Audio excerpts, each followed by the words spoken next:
Afternoon light poured through the stained glass windows of St. Augustine's Church, casting golden, green, and crimson hues across the polished marble floor. It looked like a painting come alive, dazzling and dreamlike.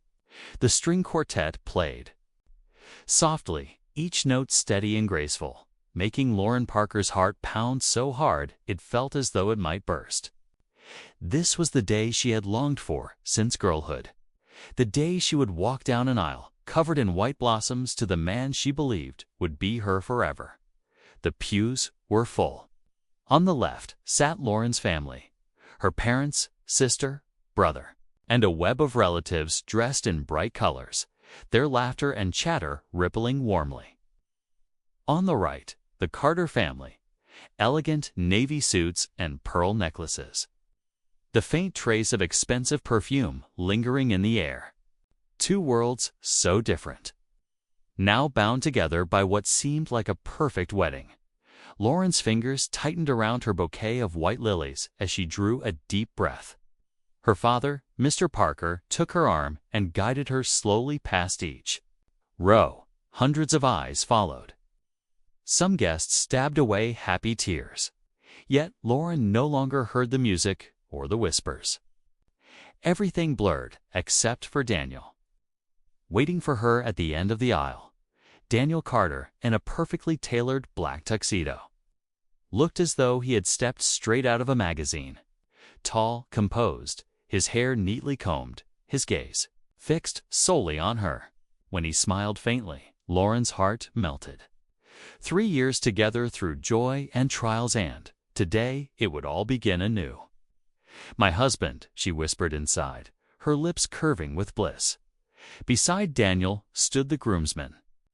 Connor Hayes, his college friend and steadfast supporter of their love, grinned broadly. Justin Carter, Daniel's younger brother, appeared a bit awkward but carried himself with dignity. Across from them, the bridesmaids in blush pink dresses stood poised. At the front was Madeline Ross-Loren's best friend since college, her maid of honor. Madeline's smile was radiant, her eyes sparkling as though she felt joy on Lauren's behalf. Lauren's chest warmed. With Madeline here, nothing could go wrong. They had shared everything: late night study sessions in the dorms, fleeting romances, even their wildest dreams. Lauren had once teased, "If I ever get married, you have to be my maid of honor." Today, that promise lived in reality when her father placed her hand in Daniel's. The pastor smiled and opened a worn Bible. "We are gathered here today to witness the holy union of Daniel Carter and Lauren Parker in matrimony." Lauren heard the words echo, "te," but her mind floated. She looked at Daniel, their hands entwined. His palm was warm, slightly damp with sweat. She chuckled softly, realizing he was just as nervous. It didn't unsettle her. It only deepened her certainty in his love. "Do you take Lauren to be your lawful wife, to love and cherish in sickness and in health, for richer or poorer, until death do you part?" Daniel's eyes locked on hers. "I do." His voice trembled, but the raw sincerity silenced the entire church. Lauren's eyes blurred with tears. Now it was her turn. "Do you take Daniel to be your lawful husband?" She drew a deep breath, ready to speak the 3 most important words of her life. But then a voice rang out, sharp and cutting through the sacred air like a blade. Wait. The music died instantly. Guests turned in shock, gasps rippling down the pews. The one who had spoken was none other than Madeline Ross-Loren's maid of honor, the friend Lauren trusted above all.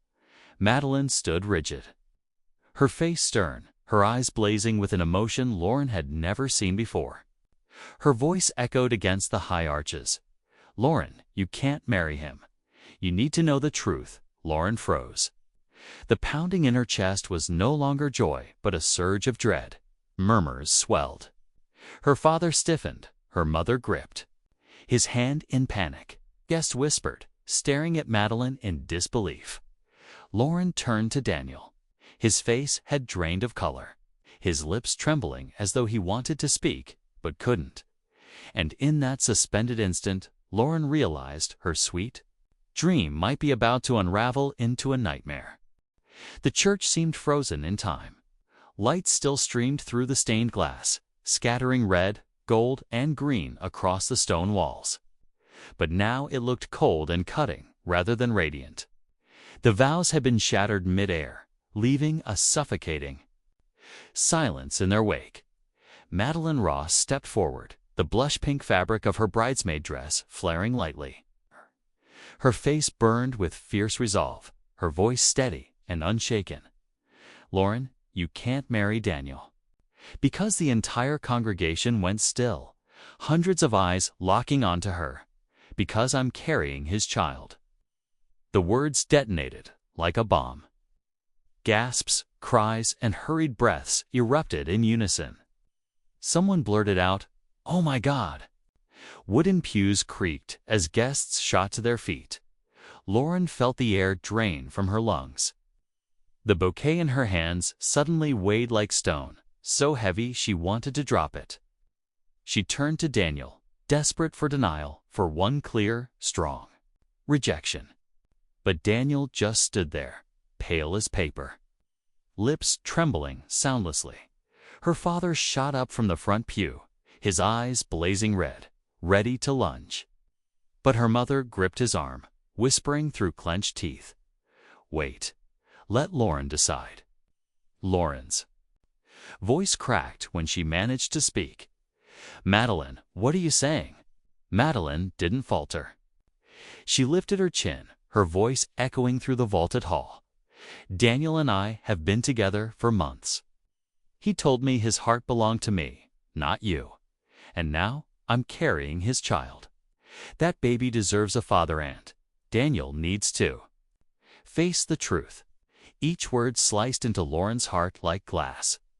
The church buzzed with murmurs, guests whispering, some casting pitying glances toward her dot from the groomsmen's row. Justin Carter suddenly leaped to his feet, his face flushed. "Madeline, shut your mouth. This isn't the place." Connor Hayes grabbed his shoulder, forcing him down, but Justin's fury only made the atmosphere more volatile. Lauren turned back to Daniel, her voice barely audible, meant only for him. "Daniel, say something. Tell me it isn't true." But Daniel lowered his head, hands trembling, sweat glistening on his brow. His silence was crueler than any confession.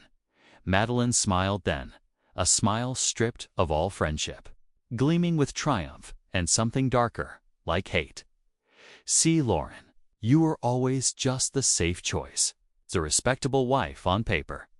But with me, he was real. With me, he was in love." The whispers grew louder. Some guests covered their mouths. Others shook their heads in dismay. Lauren's father finally stormed into the aisle, his voice booming. "Daniel, what have you done to my daughter?" Daniel raised his head, eyes rimmed red. But still no words came. Lauren's younger brother Tristan nearly lunged toward the altar, before Sydney and two cousins restrained him. "I'll kill you, Daniel," he roared. What had been a sacred ceremony now resembled a battlefield. The pastor faltered, helpless, and the string quartet had long since fallen silent. Lauren inhaled sharply, holding back tears that threatened to spill. For a moment, she felt herself sinking into a black void their 3 years together. Her trust, her friendship with Madeline all crumbling at once. But instead of collapsing, something steely rose within her. Her heart pounded wildly, but her mind sharpened. Fragments of past doubts resurfaced. Daniel's late nights at the office, his evasive looks when she asked about finances, Madeline's odd midnight texts. Piece by piece, they formed a chilling, coherent picture. Madeline stepped closer, her tone softer but still edged with arrogance. "Lauren, I know this hurts, but better you find out now, before it's too late. Don't bind yourself to a marriage built on lies." The church hushed again, waiting for the bride's reaction. Lauren lifted her head. eyes locking with Madeline's. Through the blur of tears, a cold light flickered. A smile curved her lips, not the radiant one she'd worn walking in, but sharp and cutting like the edge of a blade. She nodded slowly. "Thank you, Madeline, for digging your own grave." Madeline faltered, momentarily caught off guard. Guests exchanged bewildered looks. Even Daniel's eyes widened, startled by Lauren's composure. Lauren clenched her bouquet, then slid her hand deliberately into its folds. And in that instant, the atmosphere shifted. She was no longer the fragile bride on the verge of breaking, but a woman preparing to strike back. And everyone could feel that something shocking was about to unfold. The whispers inside the church slowly faded, as though every soul was holding its breath, waiting for Lauren's next move. No one could fathom how a bride, betrayed by her closest friend on her wedding day, could stand so calm. Lauren gently set her bouquet of white lilies on the wooden stand and slipped a small phone from within it. A few guests gasped, their eyes riveted to every subtle movement. "You're right." Lauren's voice rang out clear, composed. "I deserve the truth, but not from your lips." She pressed a button. Instantly, the Bluetooth speakers installed for the reception crackled to life. A woman's voice filled the sacred air, sharp, smug, unrepentant. "Daniel's too stupid to realize I've also been with Justin and Connor. That baby could belong to any of them, but he's the easiest choice. With Daniel's money, I'll never have to worry again." Madeline's mocking laughter echoed through the church, cold and unmistakable. Chaos erupted. Gasps and horrified cries rang out. Hands shot to mouths. Lauren's mother shivered. Her father roared with fury. On the Carter side, confusion rippled, every eye darting to Justin, who stood frozen like stone. Madeline went pale, stumbling back. "Lauren, where did you how?" Lauren cut in, her tone like ice. "You forget I'm a teacher. I observe. I listen, I document. Did you think I wouldn't notice the nights you disappeared with Daniel? The missent texts in the middle of the night? I've been preparing for this moment." Daniel trembled, face ashen. He opened his mouth, but only ragged breaths came. His fists clenched, sweat beating down his temple. Lauren's gaze never wavered. "You thought I'd step blindly into marriage?" "No. I waited for the right moment for everyone to see who you really are." Madeline's voice shook, desperate. That was a joke. "I didn't mean," but the guests had already turned. Some muttered curses, others shook their heads. An elderly aunt on Lauren's side even made the sign of the cross, whispering a prayer. Lauren wasn't finished. She tapped her phone again, and the projector set up for the wedding slideshow flickered to life. A photo appeared, freezing the crowd in collective shock.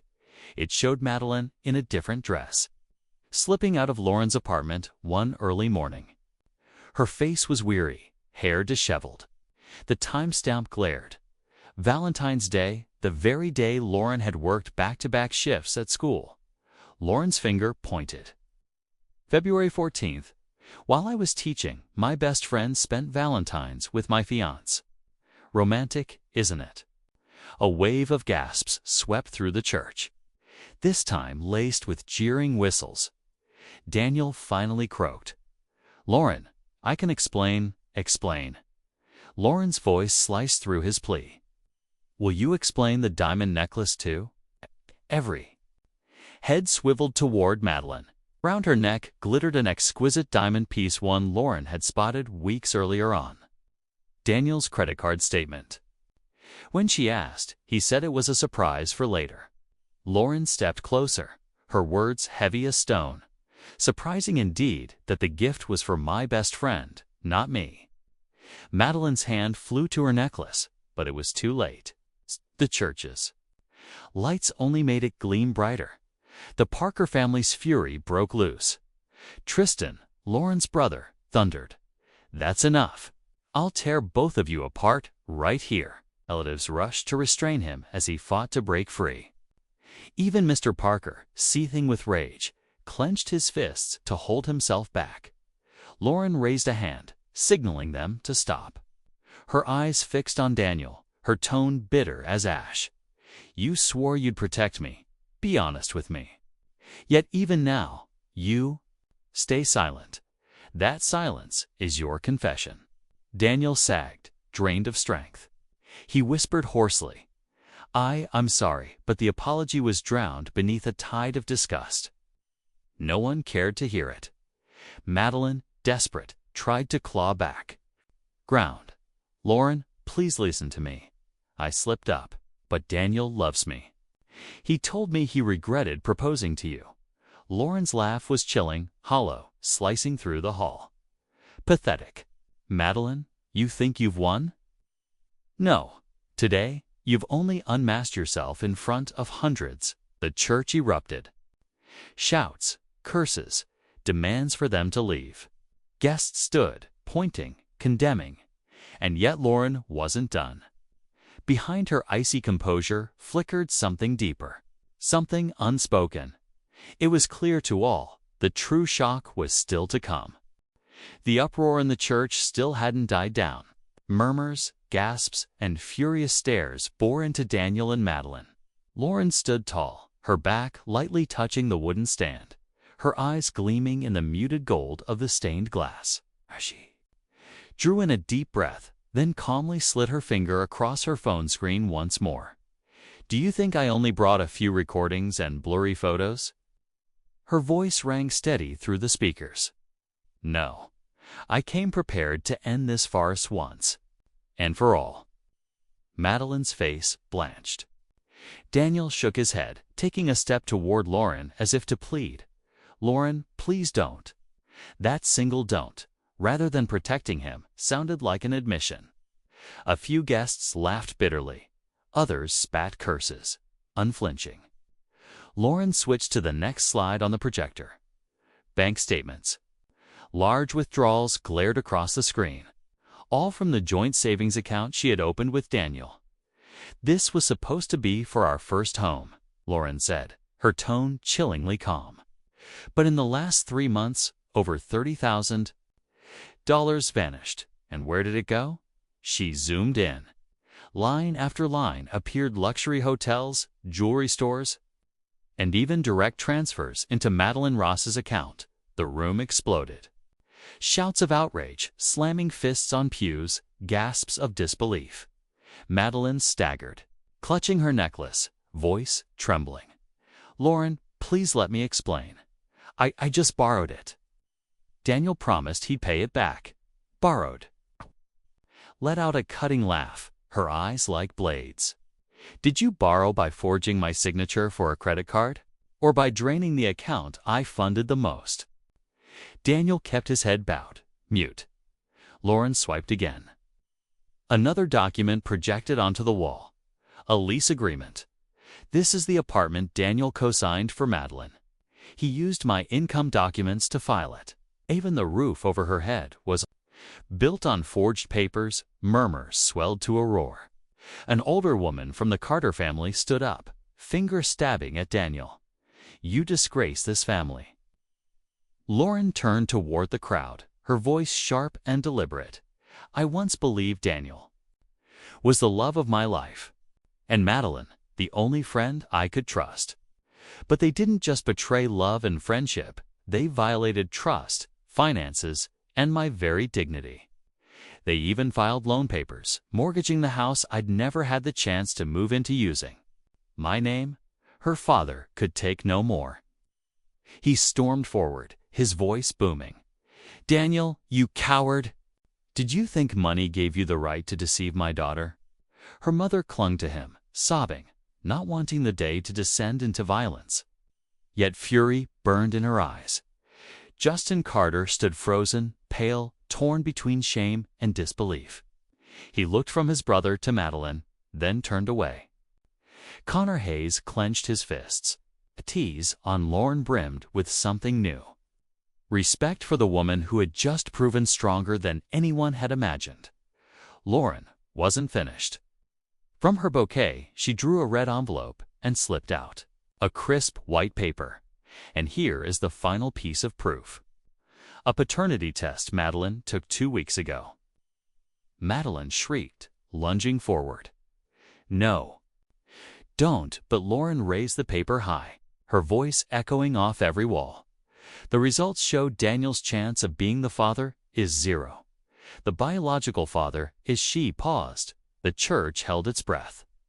Justin Carter, the eruption, was deafening, screams, curses, chaos everywhere. Justin's face drained of color. He stumbled back, his hands trembling. No, it can't be, he muttered. The Carter family sat in stunned silence. Rachel, Justin's girlfriend, burst into tears and fled the church. Madeline's eyes were bloodshot, her voice breaking. Lauren, you don't understand. I didn't mean it wasn't supposed to. It was greed. Lauren cut her off, her words sharp as steel. You wanted Daniel's money, Justin's affection, and my trust. But today, it all ends. From the pews, someone clapped. Then, another, soon applause, thundered across the hall, not just for the exposure of lies, but for the bride standing proud in the storm. Daniel buried his face in his hands, his features contorted in despair. He looked at Lauren as though drowning, but she met him only with ice. You thought I'd be destroyed, Daniel? No, today is not the day I fall. Today is the day I rise. Madeline collapsed onto the stone floor. Her bridesmaid dress crumpled. Makeup streaked with tears. Not a single hand reached to lift her up. Lauren slipped the paternity test back into its envelope. Her face no longer trembled. Before hundreds of witnesses, she declared with steady force, "This marriage ends before it begins. I don't need a husband who betrays. I don't need a friend who stabs me in the back. I choose truth. I choose myself." The applause roared again, louder, relentless. And in that moment, Lauren knew her life was turning onto a new path she would walk in her own power. The church was in uproar after Lauren's declaration. Applause, shouting, murmurs like waves crashing against stone. Some guests rose to their feet, condemning Daniel and Madeline without restraint. Others sat frozen, as if they had stumbled into a tragic play unfolding in real life. Madeline still knelt on the floor, her face streaked with tears and mascara. Daniel sat hunched, clutching his head, dazed. Justin stood stiff, unable to raise his eyes, especially after his girlfriend had stormed out moments ago. Lauren calmly tucked the paternity envelope back into her bouquet, then lifted her chin. Her voice cut cleanly across the chaos. You think that's all I prepared? No, I have much more. The hall fell silent in an instant. All eyes waited. Lauren reached into a small handbag her sister had placed on the stand earlier. From it, she drew a thick folder sealed in a transparent cover. She raised it into the stained glass light, then opened it slowly page after page of account statements, credit contracts, documents no one expected to see at a wedding. For the last 3 months, Daniel Carter and Madeline Ross have committed fraud under my name, she said, her voice steady, unflinching. They opened credit cards, forged my signature, and took out loans. Every sheet here proves it. Sharp intakes of breath filled the church. People leaned toward one another, whispering in disbelief. An uncle from the Parker family exclaimed, "My God, it wasn't just an affair, it was fraud." Lauren's gaze locked on Daniel. Daniel withdrew $30,000 from our joint savings money. I worked hardest to save 4 hotels, jewelry, even direct transfers to Madeline's account. And worse, they prepared to mortgage a house in my name. The bank hadn't called me for confirmation. I'd be in debt right now. The church broke into furious murmurs. Lauren's mother covered her mouth, tears streaming. Her father clenched his fists so hard, veins bulged on the back of his hands. Tristan roared, struggling to break free, but Sydney and cousins held him back. Daniel's voice cracked as he tried to speak. Lauren, I was under pressure. I didn't mean what? Lauren's tone was razor sharp. Didn't mean to betray me for months. Didn't mean to steal the savings I bled. For it didn't mean to forge my signature and drown me in debt. And you call that not intentional? The crowd erupted, some whistling in mockery, others shaking their heads with disgust. Daniel bowed lower, sweat dripping onto the cold stone floor. Lauren's voice rose, clear and commanding. I want everyone here to bear witness. Today is not my wedding day. Today is the day truth and justice are revealed. At that very moment, heavy footsteps echoed from the main doors. Every head turned, then the hall fell silent. 3 uniformed officers entered, led by a detective in plain clothes. Eyes sharp as steel, he strode to the front, voice firm and unwavering. Lauren Parker. We received the full file and evidence you submitted last week.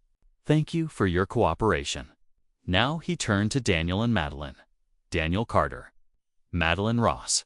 You are under arrest for financial fraud and forgery. Gasps rippled through the crowd. Guests gaped, some raising phones to capture the surreal scene.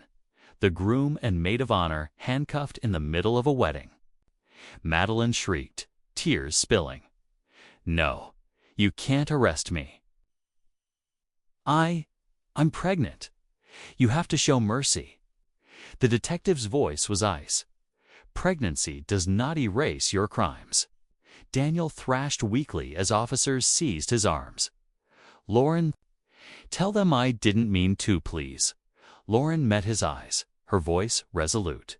No, Daniel, you don't need me to save you. You need to face what you've done. The metallic snap of handcuffs echoed through the vaulted ceiling. Madeline wailed, but no sympathy remained in the room. Then applause broke out again. This time, it was applause of relief, of vindication. Lauren's father stepped forward, his arm around her shoulders. His voice trembled with pride. Daughter, I've never seen such courage in you as today. Her mother embraced her, whispering, through tears, you turned the darkest day into the day you shined brightest. Lauren smiled faintly, weary, yet proud. She knew the storm wasn't over, but she had seized the wheel herself. The officers escorted Daniel and Madeline out. Their footsteps and the clink of chains replaced the vows that should have been spoken in that sacred hall. The great doors slammed shut behind them. For a heartbeat, silence reigned. Then one person stood and clapped. Another joined. Soon the entire congregation was on their feet. Thunderous applause shaking the rafters. Lauren stood at the center, her wedding gown trailing across the stone floor, her eyes glistening but unbroken. She knew one thing with certainty. The wedding had died, but her life had just begun a brand new chapter. The thunder of applause inside the church finally ebbed, leaving behind a strange air, part hollow, part suffocating, part fierce with emotion. At the altar, Lauren still stood in her white gown. But she was no longer the broken bride everyone expected. She had become a living witness to truth and courage. The pastor looked at her quietly. He gave a solemn nod, his deep-set eyes shining with respect. Meanwhile, the Parker family quickly gathered around their daughter. Her mother embraced her tightly, tears streaming not of sorrow, but of pride. Her father rested a trembling hand on her shoulder. My girl, he said, voice thick with emotion, you turned a day of betrayal into a day of justice. You did the right thing. Lauren leaned into his chest, exhaling as though a weight of stone had rolled off. But she knew the fight wasn't over. Outside, the storm was only growing, and indeed, when the church doors swung open, she was nearly blinded. Dozens of phones shot up. Guests, friends, even bystanders had captured the entire scene inside. Some had already streamed it live. Sydney, her younger sister, rushed over, phone in hand. "Lauren, do you know this video has tens of thousands of views already? Someone live-streamed everything from the moment Madeline stood up to the second the police cuffed them." Lauren froze. "You mean the whole world has seen?" Sydney nodded, raising her brows. "Not just seen, they're talking non-stop." On Twitter, #runawaybride and #justice at the altar are trending. Tristan cut in, still brimming with fury. "The whole world will know what kind of man Daniel is." "Good, but Lauren, are you sure you can handle this pressure?" Lauren drew a slow breath. Her heart trembled, but her gaze was steady. "The pressure is real. But at least the truth isn't hidden anymore."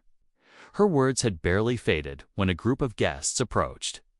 A middle-aged woman clasped Lauren's hands, eyes wet. "Child, you are brave. If it were me, I'd have run from that church long ago. You stood tall for yourself. Believe me, you are not alone today." Lauren squeezed her hand, moved. "Thank you."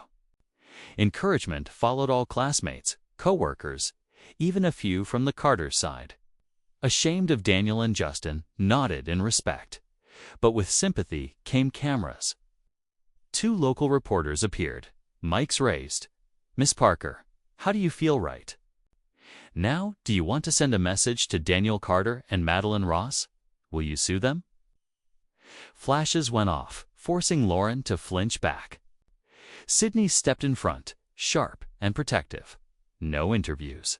Let my sister breathe." The detective, who had just finished at the scene, returned and motioned for the press to back off. He leaned close to Lauren, his tone calm but grave. "Miss Parker, your file is strong enough to press charges. But what happened today is spreading fast. The media won't let go. Be prepared." Lauren nodded. "I already am. I refuse to stay silent any longer." That evening, the Parker home was full. Relatives and friends came to comfort her, bringing food, flowers, even a cake labeled Freedom Day, as an aunt joked wryly.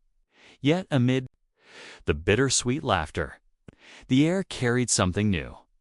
People looked at Lauren not just with compassion, but with awe. Her phone buzzed non-stop.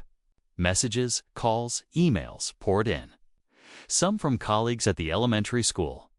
"Miss Parker, your students will be proud to have you as their teacher." Others from strangers. "I've been betrayed too. 'Cause of you, I believe I can. Be stronger." Lauren read each one in silence, never imagining her actions would ripple beyond the church walls. Sydney sat beside her, handing over a mug of hot cocoa. "See, you've become a voice for so many women. Maybe today wasn't just about freeing yourself. Maybe you sparked hope for others too." Lauren gripped the cup, whispering, "If that's true, then I'm glad. But, Sydney, deep down, I still hurt. Daniel and Madeline, they were once such important parts of my life." Sydney wrapped her arms around her gently. "Hurt is natural. But this pain won't consume you. You've already turned it into strength." Close to midnight, Lauren sat alone on the porch. The chirping of crickets, the soft night breeze, it all felt soothing. She looked up at the starry sky, her chest a little lighter. Her phone buzzed again, an unknown number. "Hello, this is Rebecca Johnson from the New York Times. Your story is making national headlines. We'd like to request an interview." Lauren sat silent for a few moments, then replied, "I need time to think. But maybe it's time I told the whole story." She hung up and gave a faint, wry smile. If fate had cast her into the eye of the storm, she would stand tall within it. In the distance, a dog barked at the end of the street. And within Lauren, a new thought flickered to life. She was no longer simply the betrayed bride. She was the woman who chose truth over illusion, herself over a false love, and in that quiet moment, she knew tomorrow the world would roar even louder. But she was ready. The next morning, Lauren awoke to the endless buzz of her phone. Her inbox overflowed. Headlines filled the screen. Bride exposes groom and maid of honor at the altar.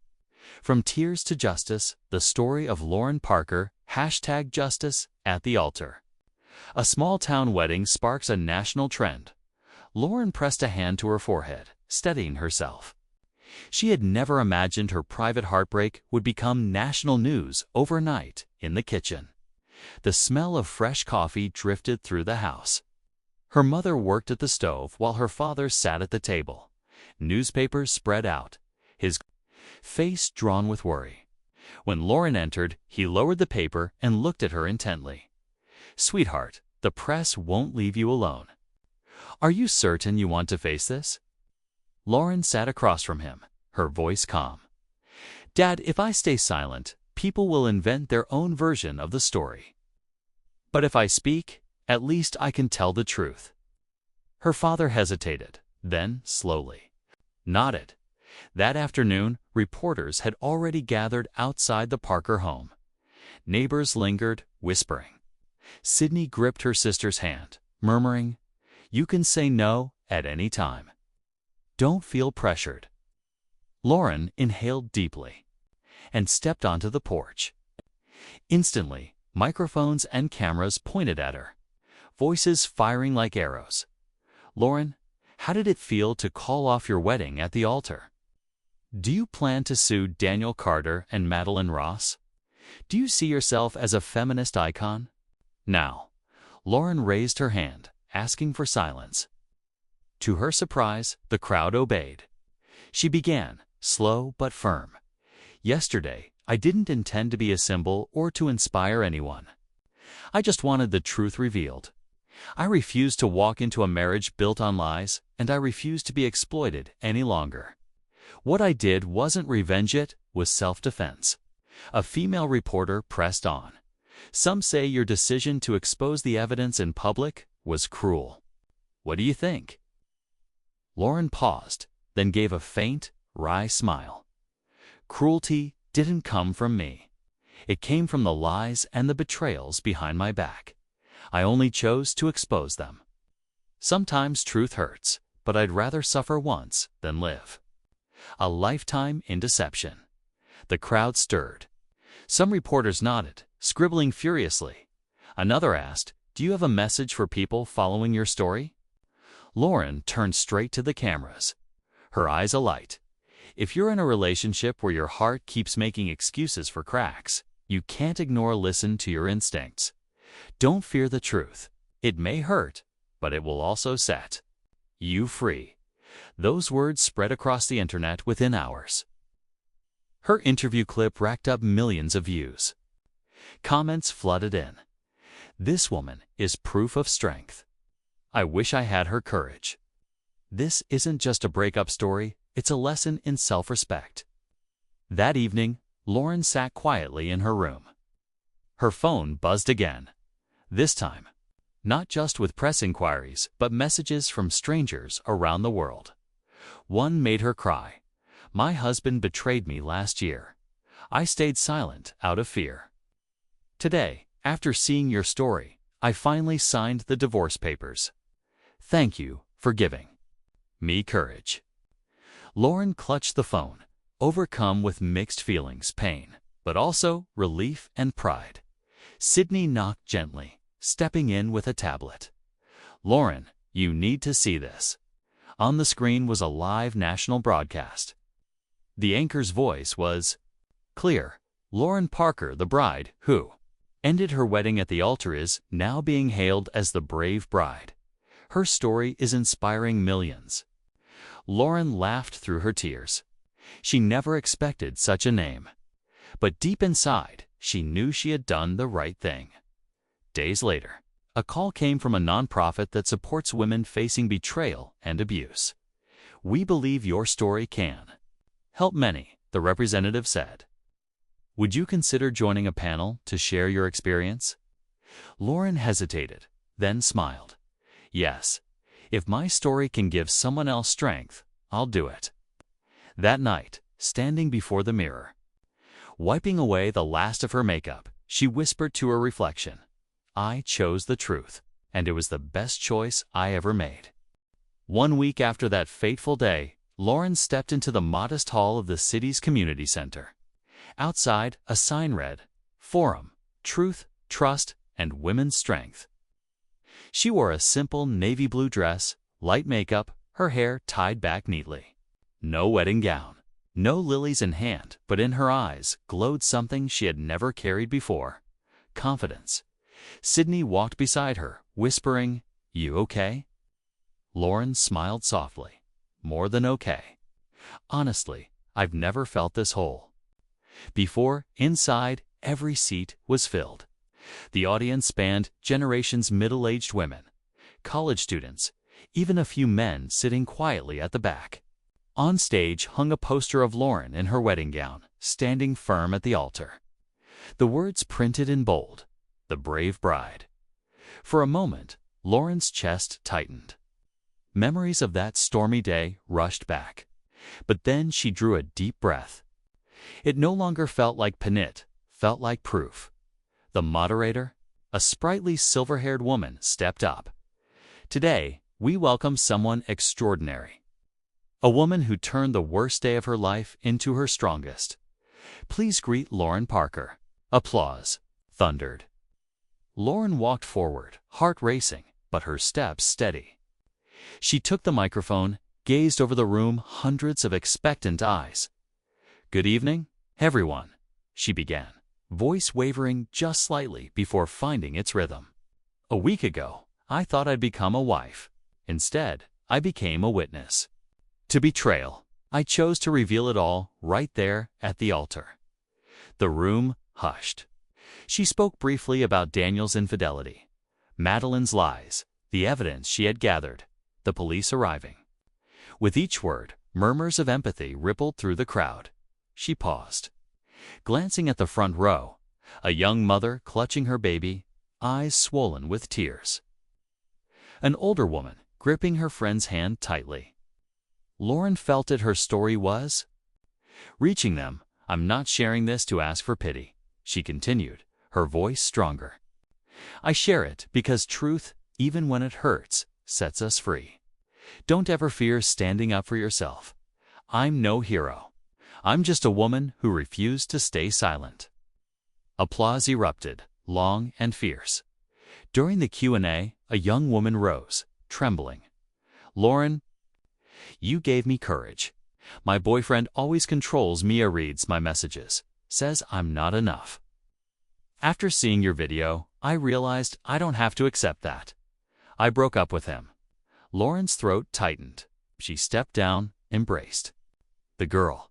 The hall echoed with clapping, many wiping tears. A middle-aged woman spoke next. "My husband cheated for years. I stayed quiet, afraid of hurting my children. But thanks to you, I see my kids need a strong mother, not a silent one." Lauren clasped her hand, her eyes full of solidarity. The forum ended in waves of emotion. People swarmed around Lauren, asking for photos, contact, a chance to talk. They no longer saw her as a victim, but as a light. Back home, Lauren sat at her desk, laptop open. Her inbox overflowed: TV talk show invites, podcast requests, women's conferences. One email made her freeze. "We are Harper and Blake Publishing. We believe your story deserves to become a book. Would you be interested in writing a memoir?" Lauren covered her mouth, stunned. Just a week ago, she had thought her life lay in ruins. Now a new door was opening. Sydney peeked in, curious. "What's up?" Lauren turned the screen. Sydney whistled low. "See, told you. It's from a runaway bride to a brave bride. Now the world wants to hear your story." Lauren leaned back, tears pricking her eyes. "I never thought I'd be heard, not like this." Sydney squeezed her hand, smiling. "It's not just that you're being heard, you're helping others hear themselves." Lauren lifted her gaze to the moon outside her window. She knew her journey was far from over. She had taken a defining step from victim to voice, from silence to strength, And for the first time in months, she felt truly free.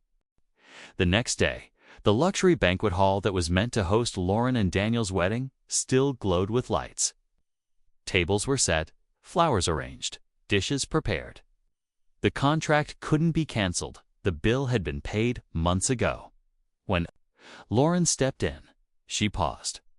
Dozens of round tables draped in white linen, vases filled with lilies and pale blue hydrangeas, chandeliers glittering overhead.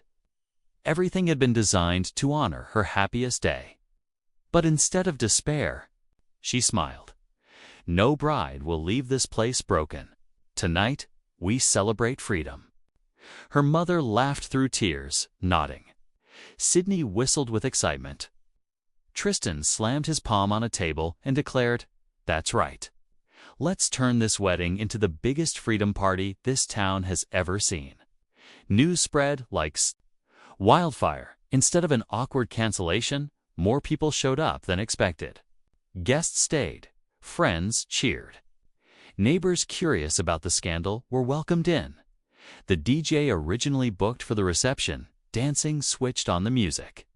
Instead of Daniel's choice of Perfect for the first dance, Sydney quickly swapped in something upbeat. Music pulsed, lights flashed. The hall transformed into a street festival. Lauren kicked off her heavy heels, danced barefoot on the wooden floor. Her gown still trailed behind her, but it no longer felt like a chain.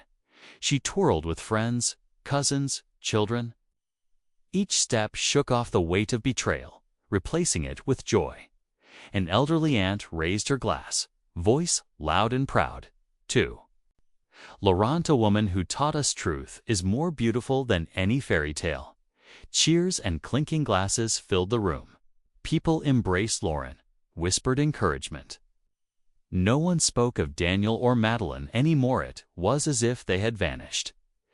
Midway through the night, Connor hazed the groomsman who had witnessed everything approached. His sleeves were rolled up, tie undone, his face more relaxed than ever. "Lauren," he said earnestly, "I admire you. I always thought you were gentle, maybe even fragile. But yesterday, you proved you're stronger than anyone I know." Lauren chuckled. "Connor, I'm not strong. I just refused to be trampled on any longer." He nodded, eyes steady. "Whatever the reason, you did what so many wouldn't dare. You deserve to be proud of yourself." She flushed slightly, surprised too. Hear such words from Daniel's closest friend. But perhaps, sometimes truth clears even the foggiest bonds. Later, as the lights dimmed, Lauren sat alone at the head table, the seat that had been reserved for her and Daniel. Before her stood the untouched three-tier cake. Instead of slicing it as a bride with her groom, Lauren picked up the knife, cut herself a generous piece, and raised it high. "To freedom," she said loudly. The hall erupted in applause. Guests lined up for slices as though the cake wasn't abandoned, but reborn, no longer a wedding cake, but a cake of new beginnings. Sydney plopped down beside her, smirking. "You know this video will go viral, right? Bride celebrates freedom with her own wedding cake. Just wait." Lauren laughed. "If it helps someone realize losing a fake marriage is better than living in one forever, then let it go viral." By late night, the crowd thinned.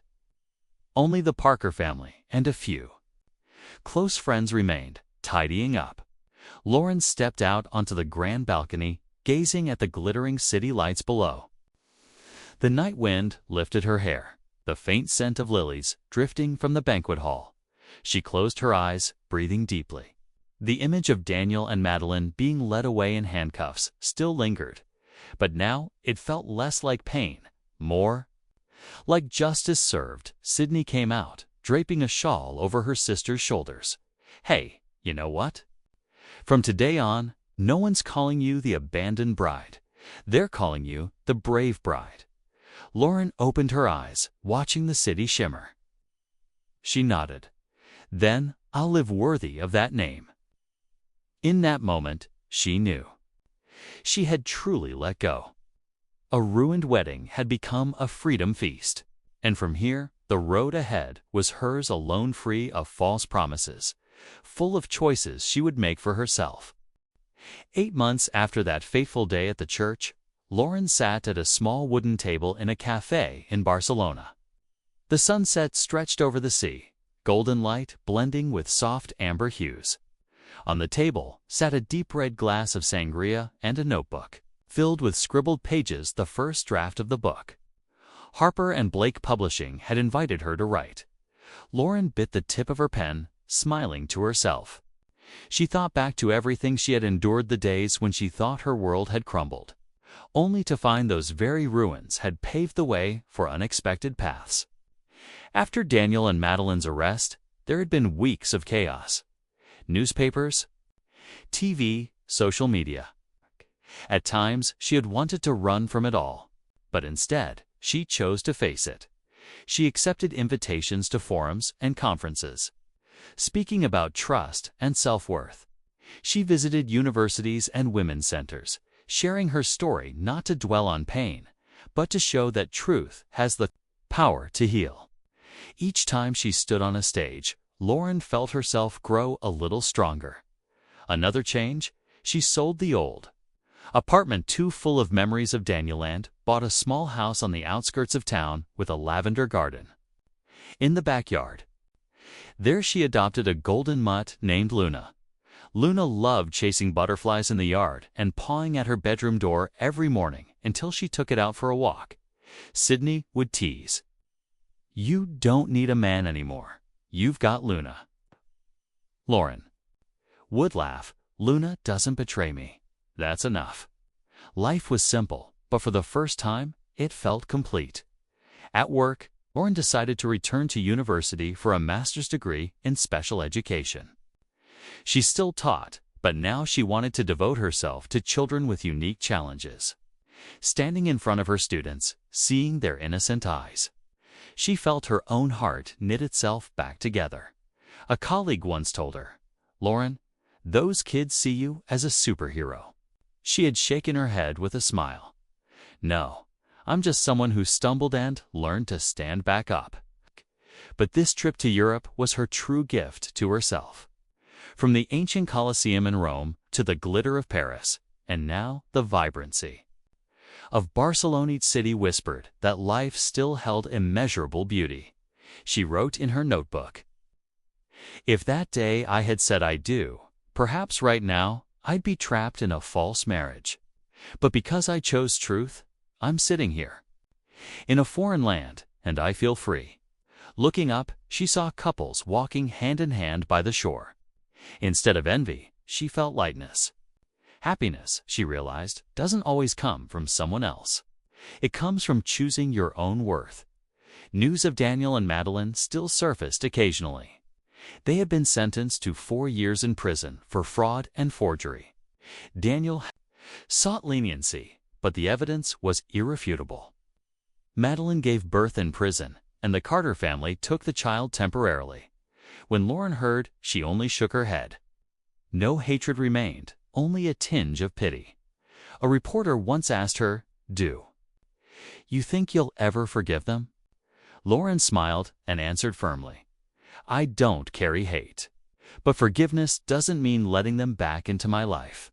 They belong to the past. I live for the present and the future." That line was quoted widely, printed across countless articles. On her last night in Barcelona, Lauren joined an outdoor salsa dance. Music pulsed, lights shimmered. A Spanish man asked her to dance. Laughing, she accepted. At first her steps were clumsy, but soon she found the rhythm. Her skirt spinning in the salty sea breeze. She remembered the unfinished first dance she had once rehearsed with Daniel for their wedding. But this time, she wasn't dancing for anyone else, she was dancing for herself. And in that joyful motion, Lauren realized she was finally free of the past. Back in her hotel room, she opened her laptop and wrote the closing lines of her manuscript. "People think a broken wedding day is the end of a dream. For me, it was the beginning of rebirth. I lost a man unworthy of love and a false friendship, but I found myself strong, brave, and free. That wedding did not destroy me. It only taught me one truth. In every love story, the main character must always be yourself. Setting down her pen, Lauren smiled softly. Outside, the night sea rolled in steady waves. One chapter had closed, and before her stretched a new one, brighter and entirely her own. Perhaps the most beautiful part of Lauren Parker's story was not the moment she exposed betrayal at the altar, nor the thunderous applause when Daniel and Madeline were led away in handcuffs. It was the moment she realized true happiness doesn't come from clinging to a false love, but from having the courage to choose truth and to choose herself. Lauren walked through the pain, turning a broken wedding day into the day of her rebirth. And in doing so, she not only reclaimed her own freedom, but also became an inspiration to millions of others. Thank you for listening to this story with Snail Story. If this story has touched your heart, please leave a comment and share your thoughts. And don't forget to like and subscribe so we can meet here every week with journeys full of emotion and healing.